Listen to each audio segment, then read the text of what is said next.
Welcome, Tale-Tellers, to another episode. I don't know where you are, but I hope it's warm and sunny.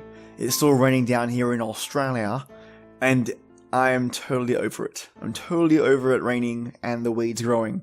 But the show must go on. Today's story is a Nosleep by TobiasWade, titled Hell is Heaven for Demons. And it paints a really interesting demon versus human soul system, so I hope you creepy peeps hang out for this one. Speaking of creepy peeps, it's time for shoutouts. Troy Shaw for your keen ears and support. Thanks, mate. Arkin Brother for your constant support and great stories. Cheers, buddy. Wee woo for your sharp ears as well. I appreciate your input and you actually helped me out with a lot of skips or resolutions of skips. So I really appreciate you letting me know. Thanks, mate. Empty Podcast. Thanks for your support, buddy, and I'll be working on those lines to get them to you soon. It's going to be great. The Crazy Town Podcast. If you like weird and wacky / funny news, visit these guys. They are a riot. Skeleton Flip, still going strong, mate. I really appreciate you listening to the channel, so thank you so much. And Nelson Break, thanks for listening, mate. We also have some newer supporters here as well. Kitten Store. It's like about 4 O's in that one, so I had to just pronounce all of them. Epic Dan, Hecklesma, Mark Vanstone, Hush Empire, La Petite Orchestre and Les Triplets, Max Perini, and the Henry Blue Duo. Also today I want to do a country shout out for Athens in the United States, the city of Ohio. Thank you for listening, Athens. You scored one of the highest on the listening counts on my stats, so I love you guys. Cheers.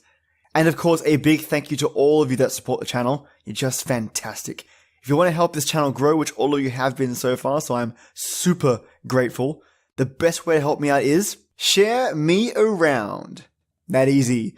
If you have a friend who needs a distraction, or a family member that wants to just chill and listen to stories, send me to them. I'll do my best to help them relax and cure them from their dreaded Mondayitis. Trigger warning. Today contains explicit content, adult themes. If you have young ones with you right now, please tuck them away, tuck them in bed, or get them out of the room. Only because, I'll mention it right now, the word rape is mentioned. Nothing specific, just the wording. And I wanted to be up front and let you all know, just in case. Okay, creepy peeps, turn down the lights. Ignore that sound. And get ready for something creepy. Justice isn't blind. If she cannot see, then it's simply because she doesn't care enough to look. She turned away that dark night my sister was attacked, where even the moon and stars must have hidden their faces in shame. From all accounts, it was an anonymous act of brutality. An impulsive flight, a brief struggle. The humiliation of rape. And then the lifetime of silent nightmares that must surely follow such depraved violence. I've heard it's a common story where the lonely roads meet beyond the protective halo of street lamps. For all the virtues we profess, there is a savagery dormant in us, waiting only for our fellow man to blink. It is easy to be noble while someone is watching, and the fear of judgment may yet steady our course. In solitude, the moral compass will lose its bearing, replaced by whichever base instinct can scream louder than our pounding blood. It is some consolation that I found the one who valued his greed over human dignity. Through the course of these confessions, you will see that I am no better than the animal I hunted. So I will waste no time professing my merit now. I buy substances from a man who knew everything that happened in his neighborhood. From another's misfortune, he was willing to sell me the name I required. I found the rapist, where he returned to the street my sister suffered upon, pacing and circling like a hungry animal, haunting the doorsteps of his last meal. He didn't see me coming, and I made no sound nor spoke no word save for the poetry my bullet inscribed in his skull. I should have departed at once, but the satisfaction that his last throes of life promised me lured me into complacent voyeurism. I stayed to tell him that my sister sent her love, hoping to purchase her closure with the death rattle rising in his throat. I wasn't expecting repentance, nor did I receive it. "It wasn't the first time, and it won't be the last," were his final words to reach living ears.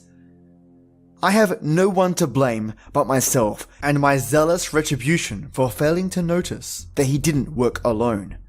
They were on top of me in moments, wrestling me to the ground and stomping my gun away from my shattered hand. Knives punctured my back and neck, leaving great sucking wounds which inhaled the night air. Wounds breathing in place of my lungs, which were swiftly filled with blood. There weren't any magnanimous thoughts or profound revelations as the light went out. One moment there was simply light and pain and noise, and then nothing.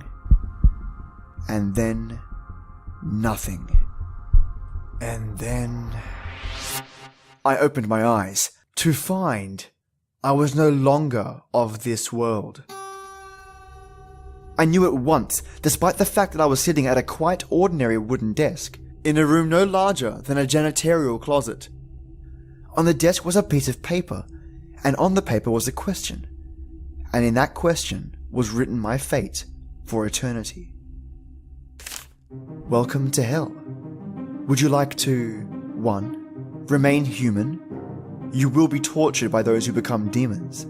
2. Become a demon.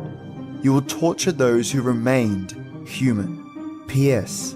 If there aren't enough people to volunteer to remain human, they will be chosen randomly. I do not believe it is within my nature to torture anyone. Even my sister's abuser received death as fast as an executioner's axe. But no more could it be said.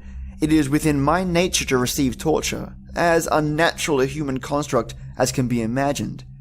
But if I had to choose, as I'm sure many of you would have done, so far removed from the judgment of both man and God, then I choose to accept my new home and don the mantle of hell I was offered. I steeled myself against the horrendous transformation I pictured, imagining razor talons growing from my bones to rip holes in the flesh, or an entropic decay to rack my body until my skin ran down my face like candle wax. No physical transformation came over me though. A phenomenon which I can only account to the devil's ironic sense of humor. I knew it. From the first moment the floor dropped underneath to filling me down into the charnel realm, however, I was a demon now.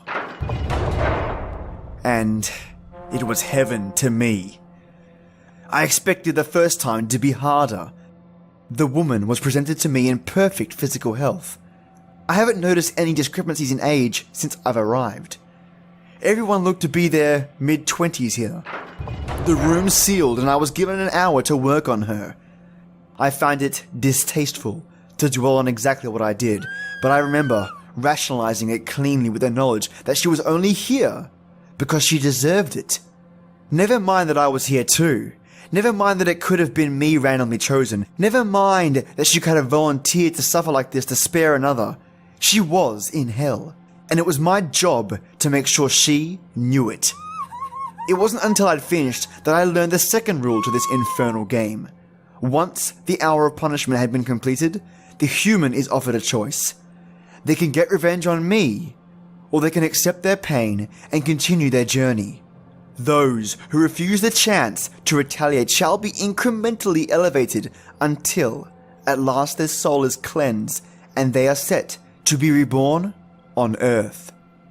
If, however, they choose to turn the torture on me instead, I will be nourished by the pain and descend further along the dark road I have chosen. For each blow inflicted upon me, my skin hardens, my muscles tighten, and my power will flourish. It didn't take long for me to realize how to properly play. The only way for me to progress was to inflict a punishment so foul and induce a hatred so deep in my victim that they choose revenge over the quality of their immortal soul. And progress I must, for untold centuries of this game repeated has refined some demons into legendary masters of their craft. Those demons have carved out kingdoms for themselves in this infernal domain, and through their countless successes have transformed themselves into towering behemoths of apocalyptic ability, shattering the landscape with their tread and sending their lessers into groveling servitude. Since the moment I chose to become a demon, the gates of absolution have been closed to me forever. It may be my fate to dwell in this realm, but it was my choice to rule it. And so, I went to work honing my skills. It wasn't enough to simply batter the humans into submission. If I was to force their hand against me, I had to get inside their mind, caressing and nurturing their spirit into one of mindless wrath. I learned to expose the subconscious dread lying dormant that even the bravest dare not shed light upon. I mastered the art of wetting my brush in nightmares to repaint their memories until all they once knew of life was corrupted by my influence. I promised false salvation, or deceived them into thinking they had escaped, or spoiled their loved ones until they could not contain the anger I imbued within them. But I didn't stop there. I studied the ancient texts of demonic lore, recounting the torment of dying stars from the beginning of time. I served under the foulest creatures I could find, watching their methods and improving upon their design. Experimentation, research, and endless practice refined my mastery over the subtle art until I could induce a pain so exquisite that angels would shed their wings for the chance to smite me down. And ever I grew stronger, building a devoted following of my own to gather more humans, ever inventing and facilitating the process of extracting unbearable anguish, my human form twisted into a sentient shadow. To reflect the perverse nature of my approach, each victory making it that much easier to dismantle my prey. And I loved every second of it. I relished in my progression and thought I could live here until the end of time, prospering and expanding my resign to all corners of the Netherrealm. Perhaps one day I would supplant the devil himself, designing my own games to watch the universe fold and decay beneath my guiding hand, and perhaps I would have continued this road forever had it not been for the fateful encounter where I finally met my match.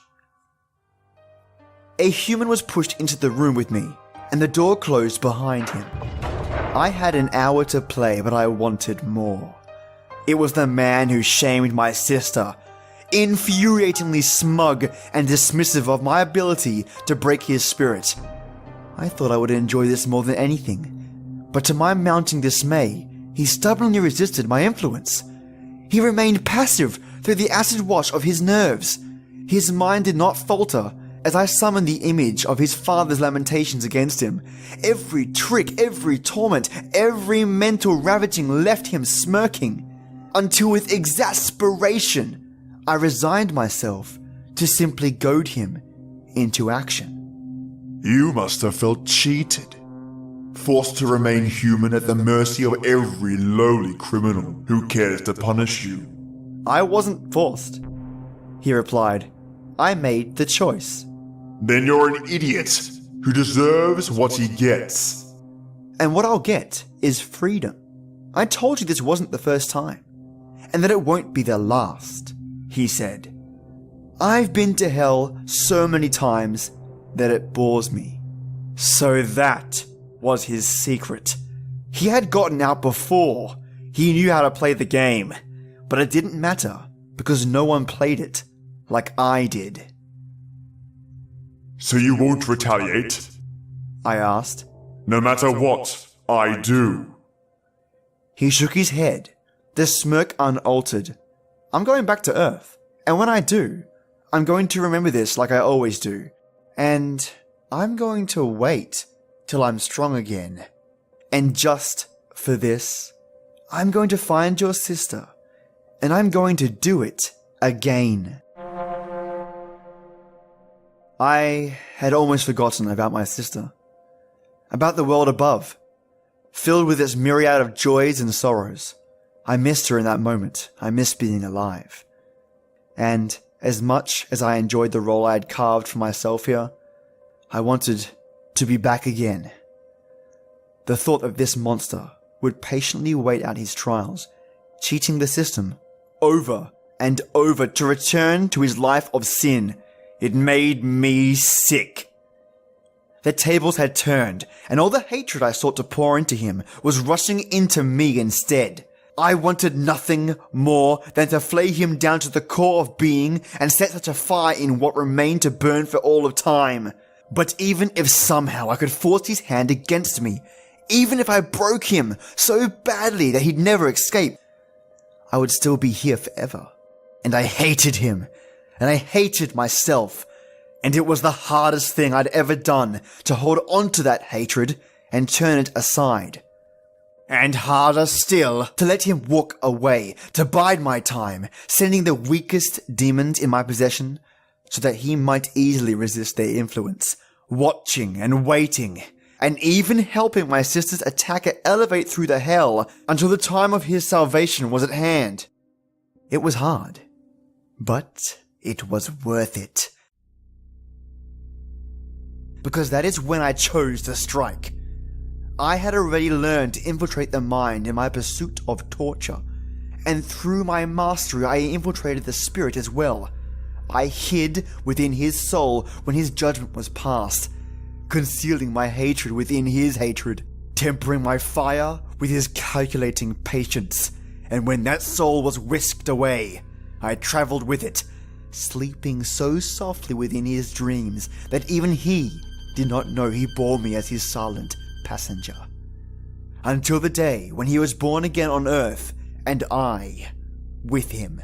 The struggle was violent, but brief. It is easy to wrestle an infant's mind from them, and when the child's eyes opened, it was I who looked out. He may resist me yet, but I bear with me all the subtle crafts I've honed in hell, carrying them to Earth where they can be put to better use. You see, hell is heaven for demons, but all the worst of us have found our way back home.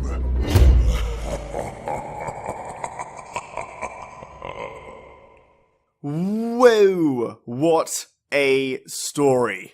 I loved narrating this one because I was finding out as I went along about the unique structure of hell written by TobiasWade.